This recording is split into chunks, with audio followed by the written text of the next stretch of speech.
ভারতে আপনাকে স্বাগত। এমন একটা দেশ যেখানে হাজার বছরের ঐতিহ্য আর আজকের আধুনিকতা যেন হাতে হাত রেখে চলে। কিন্তু জানেন, এই মডার্ন যুগেও এমন কিছু বিশ্বাস এখানে টিকে আছে যা শুনলে আপনি রীতিমতো অবাক হয়ে যাবেন। চলুন, আজ আমরা ভারতেরই অদ্ভুত কুসংস্কারের জগতে ডুব দিই আর খুঁজে বের করার চেষ্টা করি এর পেছনের আসল গল্পটা কি। এই দৃশ্যটা তো আমাদের খুব চেনা, তাই না? একটা কালো বিড়াল রাস্তা পার হলো, আর অমনি গাড়ির ড্রাইভার ব্রেক খসে দাঁড়িয়ে পড়লেন। অপেক্ষা করছেন কখন অন্য কেউ আগে ওই রাস্তাটা পার হবে। কেউ কেউ আবার ৩ পা পিছিয়ে গিয়ে ব্যাপারটা কাটানোর চেষ্টা করেন। ভাবা যায়, ছোট্ট একটা প্রাণী, অথচ আমাদের মনে কি বিশাল একটা প্রভাব ফেলে রেখেছে। আর এটাই তো ভারতের আসল ম্যাজিক। একদিকে দেখুন রকেটের গতিতে উন্নয়ন, লেটেস্ট টেকনোলজি, নতুন চিন্তাভাবনা, আর তার পাশেই রয়েছে হাজার হাজার বছরের পুরনো রীতিনীতি আর বিশ্বাস। এই দুটোর সহাবস্থানই এমন একটা কালচার তৈরি করেছে যেখানে এই গভীর বিশ্বাসগুলো আজও দিব্যি বেঁচে আছে। তো আজকে আমরা কি নিয়ে কথা বলবো? চলুন এক ঝলকে দেখে নিই। প্রথমে আমরা ভারতের কিছু অদ্ভুত বিশ্বাস সম্পর্কে জানব। তারপর দেখব আমাদের রোজকার জীবনে কোন কাজগুলোকে ভালো বা খারাপ বলে মনে করা হয়। এরপর আমরা জন্ম থেকে বিয়ে পর্যন্ত জীবনের বিভিন্ন ধাপে কি নিয়ম মানা হয় সেদিকে নজর দেব।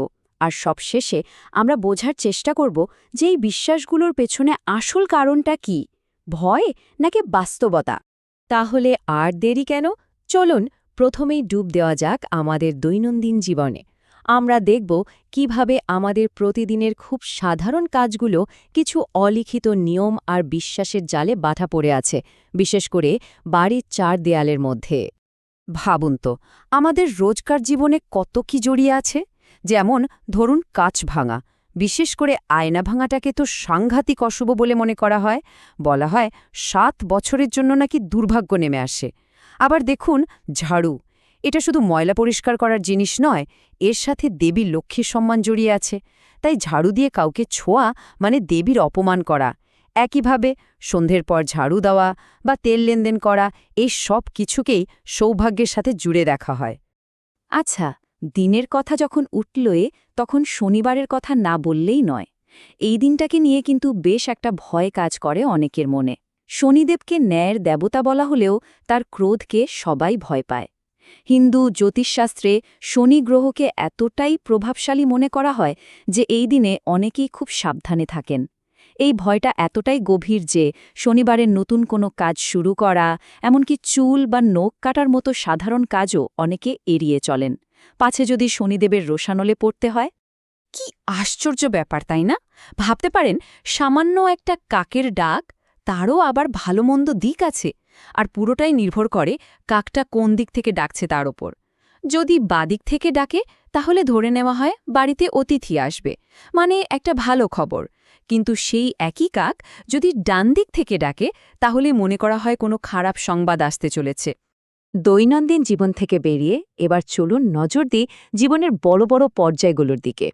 মানে মানুষের জীবনের সবচেয়ে গুরুত্বপূর্ণ মুহূর্তগুলো, যেমন জন্ম বা বিয়ে, কিভাবে এই ধরনের বিশ্বাস দিয়ে প্রভাবিত হয়। গ্রহণ মানে সূর্যগ্রহণ বা চন্দ্রগ্রহণ, এটা নিয়ে ভারতে একটা বেশ গভীর ভয় কাজ করে, বিশেষ করে গর্ভবতী মায়েদের জন্য।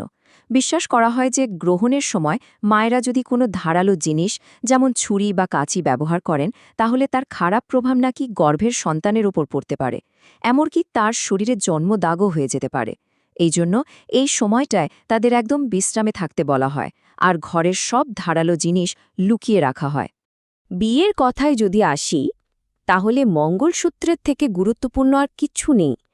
এটা কিন্তু শুধু একটা গয়না নয়, এটাকে স্বামীর মঙ্গলের প্রতীক বলে মনে করা হয়। আর তাই মঙ্গলসূত্র ছিঁড়ে যাওয়াটাকে একটা বিরাট অশুভ সংকেত হিসেবে দেখা হয়। বিশ্বাসটা এতটাই শক্তিশালী যে এটাকে সরাসরি স্বামীর জীবনের সাথে যুক্ত করে দেখা হয়। এছাড়াও কিন্তু আরও অনেক ছোটখাটো নিয়মকানুন আছে যেগুলো আমাদের সামাজিক আচরণকে নিয়ন্ত্রণ করে। যেমন ধরুন, ঘুমন্ত কাউকে ডিঙিয়ে যেতে বারণ করা হয়, কারণ বিশ্বাস করা হয় এতে নাকি তার আয়ু কমে যায়। আবার কারো মাথার ওপর দিয়ে কিছু দেওয়া নেওয়া করা হয় না, কারণ এতে তার বুদ্ধি কমে যেতে পারে। এমনকি সপ্তাহের কোন দিন চুল বা নখ কাটা উচিত বা উচিত নয়, সেটাও কিন্তু এই বিশ্বাসগুলোই ঠিক করে দেয়। আমরা তো অনেকগুলো বিশ্বাসের কথা শুনলাম, কিন্তু আসল প্রশ্নটা হলো এগুলো টিকে আছে কেন? শতাব্দীর পর শতাব্দী ধরে মানুষ কেন এগুলো মেনে চলছে? চলুন এবার এই বিষয়টা নিয়ে একটু বিস্তারিত আলোচনা করা যাক। হ্যাঁ, এই প্রশ্নটাই তো সবথেকে জরুরি। এই বিশ্বাসগুলো কি শুধুই অন্ধবিশ্বাস, নাকি এর পেছনে কোনো যুক্তি বা ঐতিহাসিক কারণ লুকিয়ে আছে? চলুন দেখি এর উত্তর কি হতে পারে। আসলে মজার ব্যাপার হলো, অনেক কুসংস্কারের পেছনেই কিন্তু একটা বাস্তবসম্মত কারণ লুকিয়েছিল। যেমন বলা হয় সন্ধ্যের পর তেল দিতে নেই। এর কারণ হতে পারে পুরনো দিনে তো বিদ্যুৎ ছিল না, আর তেল ছিল খুবই দামি একটা জিনিস, তাই অন্ধকারে তেল লেনদেন করলে সেটা নষ্ট হওয়ার ভয় থাকত। রাতে ঝাড়ু না দেওয়ার কারণটাও একই রকম। অন্ধকারে ঝাড়ু দিলে দরকারি জিনিসও তো জঞ্জালের সাথে বাইরে চলে যেতে পারে। এই উদাহরণগুলো থেকে বোঝা যায় যে অনেক কুসংস্কারের শুরুটা হয়েছিল সাধারণ জ্ঞান থেকে, যা সময়ের সাথে সাথে ধর্মীয় বা সামাজিক নিয়মে পাল্টে গেছে। তবে হ্যাঁ, কিছু বিশ্বাস, যেমন অস্পৃশ্যতা, সমাজের একটা অন্ধকার দিক থেকে এসেছে, যা এখন বেআইনি হলেও মানুষের মানসিকতায় কোথাও কোথাও রয়ে গেছে। তাহলে মূল কারণটা কি? আসলে একদম গোড়ার কথাটা হলো ভয়। অজানার ভয়, অনিশ্চয়তার ভয়। মানুষের জীবনে যখনই কোনো কিছু নিয়ন্ত্রণের বাইরে চলে যায়, তখন এই বিশ্বাসগুলো তাকে এক ধরনের মানসিক সাপোর্ট দেয়, একটা সেন্স অফ কন্ট্রোল দেয়। এই নিয়মগুলো মেনে চললে মনে হয় যেন সে সম্ভাব্য বিপদ থেকে নিজেকে বাঁচাতে পারবে। এটা আসলে অজানাকে নিয়ন্ত্রণ করার আর জীবনের অনিশ্চয়তার মধ্যে একটা কাঠামো খুঁজে পাওয়ার মনস্তাত্ত্বিক উপায়। তো এখনকার জেনারেশন কি এগুলো মানে? এই প্রশ্নটা উঠতেই পারে, আর এর উত্তরটা সত্যি বলতে বেশ জটিল।